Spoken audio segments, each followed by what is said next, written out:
नहमदुहु व नुसल्ली अला रसूलिहिल करीम अम्मा बाद आऊज़ु बिल्लाहि मिनश शैतानिर रजीम बिस्मिल्लाहिर रहमानिर रहीम अलिफ लाम मीम ज़ालिकल किताबु ला रैबा फ़ीहि हुदल लिल मुत्तक़ीन सदक़ल्लाहुल अज़ीम। सबसे पहले तमाम हज़रात को मेरी तरफ से अस्सलामु अलैकुम व रहमतुल्लाहि व बरकातुहू। आज की जो मेरी वीडियो है इसको बनाने का मकसद कुरान पाक के पहले सिपारे का खुलासा बयान करना है, क्योंकि इससे पहले मैंने सूरत फातिहा का खुलासा बयान किया था और आज मैं पहले सिपारे का खुलासा बयान करूंगा और इंशाअल्लाह ताला कोशिश करूंगा कि मुख्तसर वक़्त में मैं ये मुकम्मल खुलासा जो है वो बयान कर सकूं और आपको अच्छे अंदाज में समझा सकूं। सूरत फातिहा जो है ये मक्का मुअज़्ज़मा में आप अलैहिस्सलातु वस्सलाम पर नाजिल हुई थी और सूरत बकरा जो है ये मदीना मुनव्वरा में आप अलैहिस्सलातु वस्सलाम पर नाजिल हुई। इसकी जो इब्तिदा है वो हुरूफ़ मुक़त्तियात से है, अलिफ लाम मीम। हुरूफ़ मुक़त्तियात का मतलब है ऐसे लफ्ज़ जो कता किए गए हों। इनकी जो मुराद है वो अल्लाह के अलावा कोई नहीं जानता। इसके बारे में यही कहा जाता है वल्लाहु आलम बि मुरादिही। और अल्लाह ताला ने सूरत बकरा के शुरू में ही इस बात की तस्दीक कर दी कि कुरान पाक ऐसी किताब है जिसमें शक व शुबा तो दूर की बात है, उसकी गुंजाइश तक भी नहीं है। जो कि हमने सूरत फातिहा में अल्लाह ताला से ये दरख्वास्त की थी कि या अल्लाह हमें सीधे रास्ते पर चला, इहदिना सिरातल मुस्तकीम। तो अल्लाह ताला ने हमें इस सूरत में ये वाज़ेह बता दिया है कि सीधा रास्ता जो है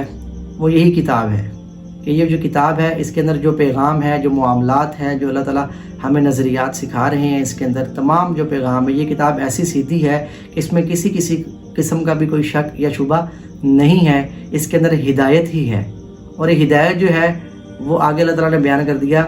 अलिफ लाम मीम ज़ालिकल किताबु ला रैबा फ़ीहि हुदल लिल मुत्तक़ीन, कि जो हिदायत है वो मुत्तक़ियों के लिए है, कि जो लोग परहेज़गार हैं, अल्लाह ताला से डरते हैं, अल्लाह के हुक्मों के मुताबिक अपनी ज़िंदगी को गुजारना चाहते हैं या गुजार रहे हैं, उन्हीं के लिए अल्लाह ताला ने इस किताब के अंदर मुकम्मल हिदायत रखी है। क्योंकि ये किताब जो है ये बिल्कुल सीधी है। तो जो लोग इससे हिदायत लेना चाहते हैं तो उनको सबसे पहले तो है कि तकवा इख्तियार करें, कि जब तक वो तकवा इख्तियार नहीं करेंगे तो वो तब तक हिदायत पर पूरा नहीं उतर सकते और ना उनको मुकम्मल जो है हिदायत मिल सकती है। क्योंकि ऐसे लोग जो तकवा पर हैं तो उनको ज़िंदगी के हर मोड़ पर जो कुरान पाक है उनको हिदायत करता रहता है और उनको जो है नज़रियात, फ़िक्र और मामलात में उनको हर चीज़ जो है बर वक़्त समझाता रहता है। इसके उलट जो लोग नाफरमानियाँ करते हैं, हट दरमियों पर उतरे हुए हैं, कि तकवा इख्तियार नहीं करते, अल्लाह से नहीं डरते, याद रखें कि हिदायत जो है उन्हीं को मिलती है जो हिदायत लेने वाले बनते हैं, जो हिदायत लेने की कोशिश करते हैं। कुरान पाक में है कि लैसा लिल इंसानी इल्ला मा सआ, कि इंसान के लिए नहीं है मगर कोशिश है। तो हमें कम से कम कोशिश करनी चाहिए कि अल्लाह ताला हमें हिदायत दे दें, चाहे टूटी फूटी भी कोशिश हो, लेकिन कोशिश हो कि हम अल्लाह ताला के मुत्तकी बंदों में से शुमार हो जाएं। फिर अल्लाह ताला आगे मुत्तकियों की कुछ निशानियाँ बयान कर रहा है कि मुत्तकी कौन है। कि मुत्तकी सबसे पहले वो लोग हैं कि जो आलम गैब पर ईमान ले आते हैं। बात चीज़ें तो ऐसी होती है कि जिनको हम आंखों से देखते हैं तो फिर हम अपने दिल में उतारते हैं, लेकिन ये जो मोमिनीन हैं ये अल्लाह और अल्लाह के रसूल की बताई हुई बातों को मनो अन दिल से तस्लीम कर लेते हैं, उनको दिलों में उतार लेते हैं। जैसा कि जन्नत के बारे में जिक्र है, नहीं देखा लेकिन हम उसको मानते हैं। जहन्नम के बारे में है, जिन्नात के बारे में है, ऐसे और भी कई चीज़ें हैं जिनके बारे में आप अलैहिस्सलातु वस्सलाम ने हमें बताया, तो हम उनके ऊपर ईमान लेके आते हैं। ये तो है पहली शर्त। दूसरी शर्त है कि नमाज कायम करें, कि वो नमाज कायम करते हैं। मुत्तकियों की दूसरी जो है वो शर्त ये है कि वो नमाज कायम करते हैं। नमाज कायम करने का जो मतलब है वो ये है कि नमाज़ों को पाबंदी के साथ पढ़ना है, वक़्त मुकर्रर वक़्त पर उनको अदा करना। ये नहीं कि एक नमाज़ पढ़ ली तो बस बहुत है। नमाज़ों को जितनी अल्लाह ने ज़िंदगी दी है, 5 वक़्त की जो नमाज़ें हैं वो हम पर फ़र्ज़ हैं, उनको पढ़ना बहुत ज़रूरी है। ये मुत्तकी हज़रात की दूसरी निशानी है। तीसरी निशानी अल्लाह ने बयान की है कि वो अल्लाह के दिए हुए रिज़्क़ में से गुरबा पर, मसाकीन पर, मोहताजों पर, अच्छी चीज़ों पर ख़र्च करते हैं। कि वो जितने भी बेचारे मोहताज लोग हैं उनकी मोहताजी में वो अपने माल को ख़र्च करते हैं अच्छे अंदाज में। इसके बरक्स वो लोग जो अल्लाह के दिए हुए माल को अपनी अय्याशी के लिए उड़ाते हैं, अल्लाह ताला ने इन लोगों को सख्त नापसंद फरमाया है। अल्लाह ताला ऐसी चीज़ को बिल्कुल नापसंद फरमाते हैं कि कोई अपनी ऐशो इशरत के लिए, अपनी नुमाइश के लिए जो है वो माल खर्च करे। और दूसरा वो शख्स जो रियाकारी के लिए माल खर्च करता है। जो शख्स जो है रियाकारी के लिए माल खर्च कर रहा है तो याद रखें کہ ایک تو रियाकारी की वजह से उसका सवाब जो है वो बिल्कुल ज़ीरो है, बल्कि उल्टा गुनाह मिलेगा, और दूसरी बात ये है कि वो ही रियाकारी उसको जहन्नम में लेके जाएगी। इसके बाद जो अगली निशानी है चौथी, वो ये है कि वो कुरान पाक को दिल के साथ तस्लीम करते हैं कि यही हक और सच किताब है, इसमें हर चीज़ की सच्चाई मौजूद है, यही हक है। उसके बाद जो पांचवी निशानी है वो ये है कि इससे पहले जो किताबें नाजिल हुई हैं दीगर अम्बिया पर, उनको भी दिल से जो है वो तस्लीम करते हैं कि जैसे वो अम्बिया सच्चे थे वैसे ही उनकी किताबें सच्ची हैं। चूँकि उनकी अम्बिया की जो मुद्दत थी, वक़्त था, वो ख़त्म हो गया आप अलैहिस्सलाम के दुनिया में तशरीफ़ लाने की वजह से। तो ये ख़त्म नबुव्वत के सदक़े जो है ये हमें बहुत बड़ी और मुक़द्दस और अजीम किताब मिली है, और आप सल्लल्लाहु अलैहि वसल्लम का अब क़यामत तक जो है वो रिसालत और नबुव्वत का जो सिक्का है वो चलता रहेगा। आप सल्लल्लाहु अलैहि वसल्लम के बाद अगर कोई नबुव्वत का दावा करता है या किसी भी चीज़ का दावा करता है तो वो झूठा है, लाइन है, लानती है। तो याद रखें कि क़यामत तक आप सल्लल्लाहु अलैहि वसल्लम की नबुव्वत का सिक्का चलेगा, और यही जो कुरान पाक किताब है यही आखिरत तक हमारी किताब जो है वो चलेगी। तो उसके बाद अल्लाह ताला ने आखिरी निशानी बयान की है कि ये आखिरत पर यकीन रखते हैं। जो मुत्तकी हज़रात हैं वो क्या आखिरत पर यकीन रखते हैं, और अल्हम्दुलिल्लाह हम मुसलमान हैं, हम आखिरत को दिलो जान से तस्लीम करते हैं कि आखिरत का होना अटल है, वो आएगी, लाजमी आएगी। इसके बाद जो है अल्लाह ताला ने कुफ़ार की हटदर्मियों के बारे में ज़िक्र किया कि वो कैसे अपनी ज़िद्दों पर उतरे हुए थे, कैसे वो लड़ाई झगड़ों पे आए हुए थे, और उसके बाद अल्लाह ताला ने मुनाफिकीन की निशानियों को इसमें बयान किया, क्योंकि उनकी अलामात को बयान किया। उनकी सबसे बड़ी अलामत यही है कि वो दिल से जो है वो ईमान नहीं लाते थे, ज़ुबान से इकरार कर लेते थे भाई हम ईमान ले आए हैं, लेकिन जब वो अपने दोस्त काफरों के पास जाते थे, मुनाफिकीन के पास जाते थे, तो उनके सामने जाके मुसलमानों का मजाक उड़ाते थे। और चूँकि ये पहला सिपारा है, और पहले सिपारे में अल्लाह ताला ने पहला अपना ख़ताब भी बयान किया है, और ये जो ख़ताब है ये तमाम इंसानों के लिए, जितने भी दुनिया में आम इंसान है सब के लिए है कि अल्लाह ताला ने ये बता दिया है कि जो हुक्म है वो मेरा ही चलना है, और पैरवी जो है वो तुम लोगों ने मेरे हुक्म की ही करनी है। ये जो बयान है ये तमाम मुसलमानों के लिए अल्लाह ने बयान किया। उसके बाद अल्लाह ताला ने अपना तारुफ बयान किया है, अल्लाह ताला ने अपना तारुफ करवाया है। फिर इसके बाद अल्लाह ताला ने मोमिनीन को जो है, जो मुत्तकी लोग हैं उनके लिए बशारत बयान की है कि जो अल्लाह ताला से डरते हैं इंशाअल्लाह अल्लाह ताला उनका जो अंजाम है वो बेहतरीन करेंगे, और यही लोग हैं जो कामयाब होने वालों में से हैं। और उसके बाद अल्लाह ताला ने कुरान पाक की सदाकत के बारे में बयान किया कि कुरान पाक ऐसी सच्ची किताब है कि जो हर इंसान को जो है जो उल्टे रास्ते चला हुआ है उसको सीधा रास्ता दिखाती है। इसके बाद फिर अल्लाह ताला ने आदम अलैहिस्सलाम की तख्लीक का जिक्र किया, और उनका जो मर्तबा था मलाइका से ज़्यादा था उसका जिक्र किया भी, कैसे अल्लाह ताला ने मलाइका को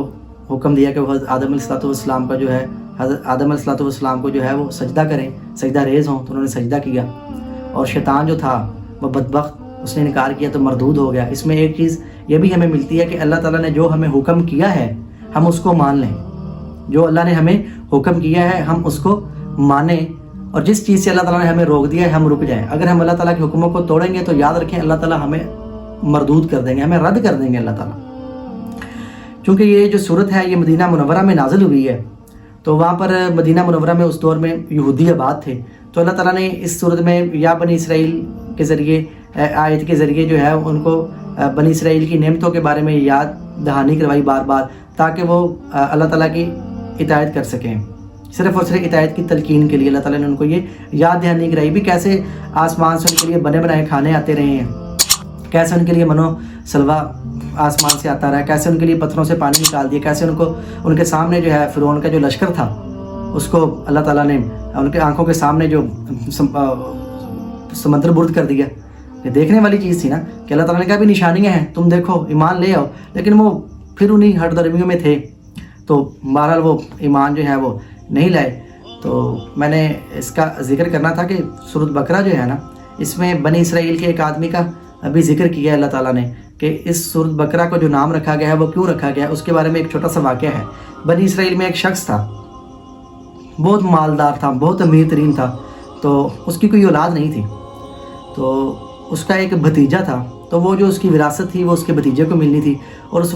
جو بھتیجا تھا اس سے رہا نہیں گیا، اس نے کہا کہ میں چچا کا جلد از جلد جو ہے وہ قتل کر دوں تاکہ یہ جتنی بھی وراثت جو مال ہے وہ مجھے مل جائے۔ اس نے چپکے سے آرام سے اپنے چچا کو جو ہے وہ قتل کر دیا، اور پھر پورے علاقے میں جو ہے وہ ڈھنڈورا پیٹتا رہا کہ جی میرے چچا کا انتقال ہو گیا ہے،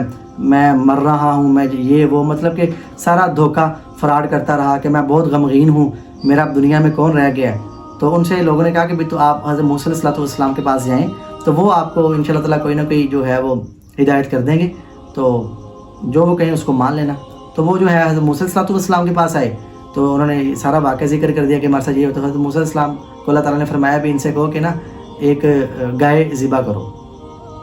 تو حضرت موسیٰ علیہ السلام نے ان سے فرمایا بھی ایک گائے جو ہے اس کو ذبح کرو۔ تو انہوں نے کہا جی گائیں کیسی ہو، کہاں سے لائیں، کیسے رنگ کی ہو، بڑی ہو، مطلب کہ ایسی خام خواہ باتوں پہ باتیں، مطلب جب کسی نے کوئی کام نہیں نہ کرنا ہوتا، کسی نے بھاگنا ہوتا تو وہ ایک بات کی 100 باتیں بناتا ہے۔ تو اللہ تعالیٰ نے بھی کہا آج تم جتنی بھی باتیں پوچھو گے نا اس ہر ایک بات کا جو ہے وہ میں آپ لوگوں کو جواب دینے کے لیے تیار بیٹھا ہوں۔ تو انہوں نے جتنی بھی سوال پوچھے کہ جی گائیں چھوٹی ہو بڑی ہو، ان کا جی درمیانے درجے کی ہو، بھی رنگ کی کیسے، ان کا جی گولڈن سنہری رنگ کی ہو جو خوبصورت لگے۔ خیر جب وہ گائے لینے کے لیے گئے تو وہ مل گئی، لیکن ان کو بہت مہنگی ملی ان بیوقوفوں کو۔ تو ان سے یہ کہا گیا تھا کہ جو گائے ہیں نا اس کو ذبح کر کے اس کی جو ران کا ٹکڑا ہے اس کو اس میت کے ساتھ جب لگاؤ گے نا تو وہ میت خود بتا دے گی کہ جو ہے مجھے قتل کس نے کیا ہے۔ تو خیر انہوں نے جب وہ گائے لے لی تو وہ لے اس کو ذبح کیا گیا، اور اس کی ران کا جو گوشت کا ٹکڑا تھا تو وہ انہوں نے اس میت کے ساتھ جب لگایا تو میت جا کے اٹھ کھڑی ہوئی۔ اس نے فوراً بتا دیا بھئی یہ جو رو رہا ہے، یہ جو آپ لوگوں کے سامنے فراڈ دھوکے کے آنسو بہا رہا ہے نا، اسی نے تو مجھے قتل کیا ہے۔ تو سب کو پتہ چل گیا اس نے قتل کیا ہے۔ اور یہاں پر ہمیں ایک بات کی سمجھ آتی ہے کہ اللہ تعالیٰ نے قرآن پاک میں نا یہ واضح طور پر بتا بھی دیا کہ کذالک یحیی اللہ الموتى ویریکم آیاتہ لعلکم تعقلون، کہ یہ جو ہے نا اس میں اللہ تعالیٰ نے کیسے اللہ تعالیٰ جو ہے وہ زندہ کو مردوں کو زندہ کر دیتے ہیں، کہ اس میں نشانیاں ہیں عقل والوں کے لیے۔ اگر ہم عقل کی آنکھوں سے دیکھیں، عقل مند ہو کر ان بات پر غور کریں تو اس میں ہمارے لیے نشانیاں ہیں کہ کیسے اللہ تعالیٰ جو ہے وہ مردوں کو زندہ کریں گے۔ آخرت میں بھی ایسے ہی ہوگا، اور الحمدللہ ہمارا عقیدہ ہے کہ اللہ تعالیٰ ہمیں آخرت میں دوبارہ جو ہے وہ زندہ کریں گے دنیا میں موت دینے کے بعد۔ تو اس سے اس بات کا بھی اندازہ ہو گیا۔ اسی وجہ سے اس سورت کا نام ہے سورت بقرہ رکھا گیا کہ اس میں ایک گائے کے ذبح کرنے کا قصہ ہے جو میں نے آپ کو بیان کر دیا ہے اسی وجہ سے۔ اس کے بعد جو ہے اس سورت کا جو 11واں رکوع ہے نا اس میں اللہ تعالیٰ نے جادو کے بارے میں بیان کیا ہے کہ جادو جو ہے بہت بڑا ظلم ہے اور بہت بڑا کفر ہے، کہ کوئی بھی مسلمان جو اس دنیا میں ہے وہ نہ تو کبھی یہ جادو کرتا ہے اور نہ ہی کرواتا ہے، اور نہ ہی سیکھتا ہے اور نہ ہی کسی کو سکھاتا ہے۔ یاد رکھیں جو بھی کوئی مسلمان لوگ ہیں کسی کے اوپر جادو کروا رہے ہیں تو وہ انسانیت کے بہت بڑے دشمن ہیں، وہ قاتل ہیں۔ اللہ معاف کرے ایسے لوگوں کے لیے جو عذاب ہے بڑا ہی دردناک اور بڑا ہی خطرناک قسم کا عذاب ہے جو لوگ ایسا کرتے ہیں۔ اس کے بعد اللہ تعالیٰ نے حضرت ابراہیم علیہ الصلوۃ والسلام کے کٹھن معاملات، ان کے مراحل، ان کی تکالیف کا ذکر کیا ہے بھی، کیسے انہوں نے جو ہے اجمالی سے ذکر کیا ہے کہ کیسے انہوں نے بیت اللہ کی جو ہے وہ تعمیر کی، ان کے بیٹے ان کے ساتھ حضرت اسماعیل علیہ الصلوۃ والسلام کہ دونوں نے مل کے جو ہے وہ خانہ کعبہ کی تعمیر کی۔ اس میں ایک بات یہ بھی اللہ تعالیٰ نے بتائی کہ انہوں نے کیسے دعا مانگی، دعا مانگنے کا جو طریقہ تھا ربنا تقبل منا، کہ دونوں نے کام کیا، یہ نہیں کہ بیٹے نے جو ہے اپنا سارا کام جو ہے اپنے باپ کے حوالے کر دیا کہ آپ خود ہی جو ہے وہ دعا مانگ لیں اور بخشش کرواتے رہیں، نہیں، دونوں نے مل کے دعا مانگی۔ اس چیز سے ہمیں یہ بھی پتہ چلتا ہے کہ دعا جو ہے وہ اللہ تعالیٰ سے ہی مانگنی چاہیے، کیونکہ اللہ تعالیٰ کی جو ذات ہے وہ دعاؤں کو قبول کرنے والی ذات ہے۔ ہمیں صرف اور صرف دعا جو ہے وہ اللہ تعالیٰ سے مانگنی چاہیے۔ ہاں جو لوگ نیک ہیں دوسروں سے بھی دعا کروانی چاہیے، لیکن سب سے پہلے جو ہے وہ آپ کو خود اللہ تعالیٰ سے جو دعا مانگنی چاہیے۔ دعاؤں کے بارے میں ذکر ہے کہ دعا جو ہے یہ عبادت کا مغز ہے، کہ جو انسان کوئی بھی اللہ تعالیٰ کی عبادت کرتا ہے، نماز پڑھتا، دعا نہیں مانگتا، تو سمجھ لو اس کا وہ کام ادھورا ہے۔ اللہ تعالیٰ سے ہر اچھے کام کے بعد جو ہے اللہ تعالیٰ سے رجوع کرنا چاہیے، اللہ تعالیٰ سے دعا مانگنی چاہیے۔ ہمیں یہاں سے اس چیز کی وہ وجہ ملتی ہے۔ اور پھر آخر میں اللہ تعالیٰ نے اس سپارے کے آخر کو میں اللہ تعالیٰ نے ملت ابراہیم کے بارے میں بھی ذکر کیا ہے،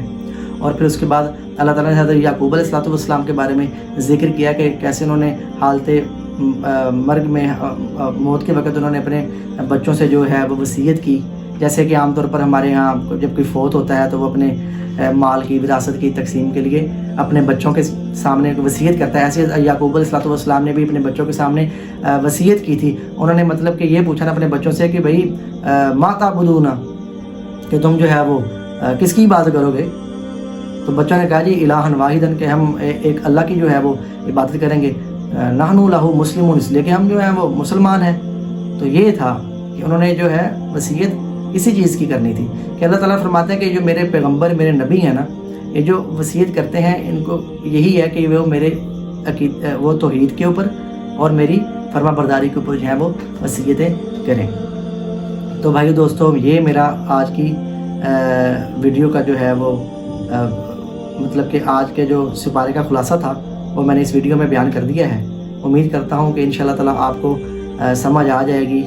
اور انشاءاللہ تعالیٰ اگلی ویڈیو میں میں دوسرے سپارے کا خلاصہ بیان کرنا چاہوں گا۔ بس آپ تمام بھائیوں دوستوں سے صرف یہ درخواست ہے کہ میرے لیے دعا کریں کہ اللہ تعالیٰ جو ہے مجھے یہ تمام جتنے بھی سپارے ہیں ان کا خلاصہ بیان کرنے کی توفیق عطا فرمائے، اور اللہ میرا آپ کا سب کا حامی و ناصر ہو۔ اور اس ویڈیو کو جو ہے زیادہ سے زیادہ شیئر بھی کریں، اپنے ریلیٹیو اپنے دوستوں تک پہنچائیں، تاکہ وہ بھی جب قرآن پاک پڑھیں، ایک سپارہ پڑھیں تو ان کو تھوڑی بہت اس سپارے کی جو ہے سمجھ لگ جائے کہ اللہ تعالیٰ ان سے کیا کہہ رہے ہیں۔ تو یہ میری آج کی پہلی سپارے کی ویڈیو تھی۔ امید کرتا ہوں انشاءاللہ تعالیٰ آپ کو پسند آئی ہوگی۔ اگر اندر کچھ غلطیاں کوتاہیاں ہوئی ہیں تو ان کے لیے دل سے معذرت۔ جزاک اللہ خیرہ۔